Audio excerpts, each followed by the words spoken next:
સમજી લો ધનનો મહિમા. તો ધન એટલે પૈસા, મની.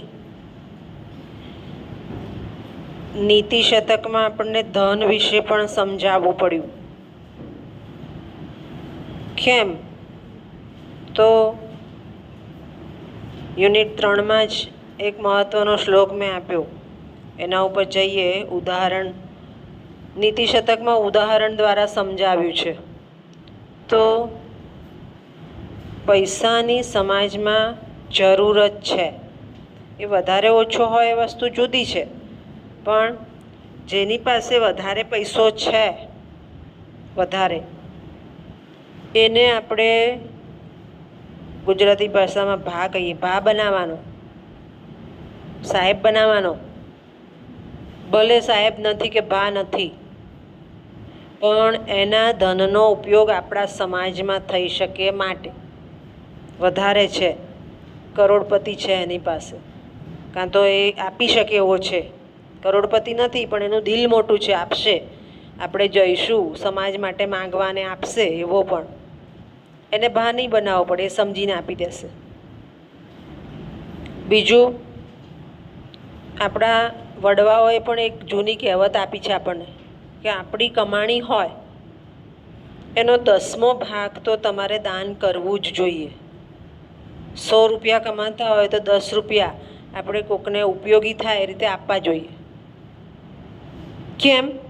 તો કેટલાકને જરૂર હોય છે એ વ્યક્તિ સુધી. વળી પાછું સંસ્કૃતનું સુભાષિત આવે કે સુપાત્રને આપવું.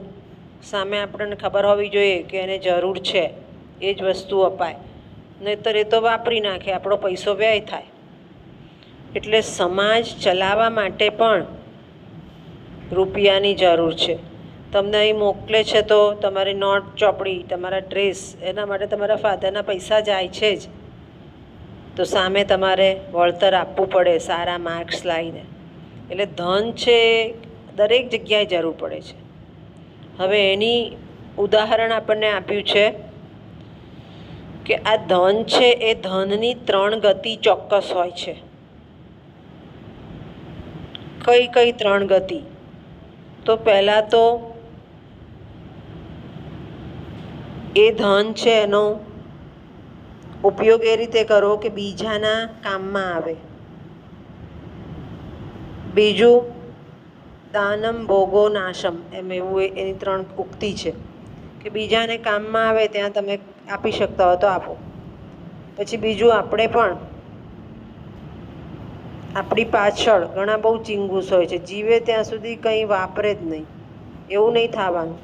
તમારે જે જરૂર છે ફાધરને પૂછવાનું કે આ લઉં તો લેવાનું, ના પાડે જ નહીં લેવાનું. આપણે આપણી કેટેગરી પ્રમાણે આપણી વસ્તુઓ લેવાની, સુખ સમૃદ્ધિ વાપરવાની. અને આ બધું નથી થતું તો છેલ્લે બહુ સંગ્રહ કર્યો હોય, આપણે કહીએ છીએ કે આનું ધન તો ઉડી ગયું. ક્યાં ઉડી ગયું? તો પેઢી એવી આવે કે આખું વાપરી કાઢે. દાન જે ધન છે એ બહુ જ સંગ્રહ કરી લે, બહુ જ સંગ્રહ કરી લે તો એનું એક પેઢી એવી આવે કે ધનનો નાશ થઈ જાય. એ વાપર્યા જ કરે, વાપર્યા જ કરે, એનો સદુપયોગ ના કરે. ધનને ચક્રાકાર ફેરવવું પડે. આપણે ગણિતના નથી પણ ચક્રવૃદ્ધિ વ્યાજ,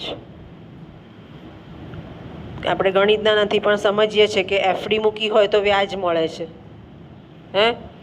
એટલે ધનને તમારે ચક્રાકાર ફેરવવું પડે તો એ ધન વધે. અને ધન વધે તો ખાલી બેસી જ નહીં રહેવાનું લઈને, એ બીજાને જેને જરૂર છે એને આપો તો એ ધનનો ઉપયોગ થયો કહેવાય. અને આ રીતે ધન એ દરેક જગ્યાએ જરૂર પડે છે એવું આપણને નીતિ શતકમાં સમજાવ્યું. ખ્યાલ આવી ગયો?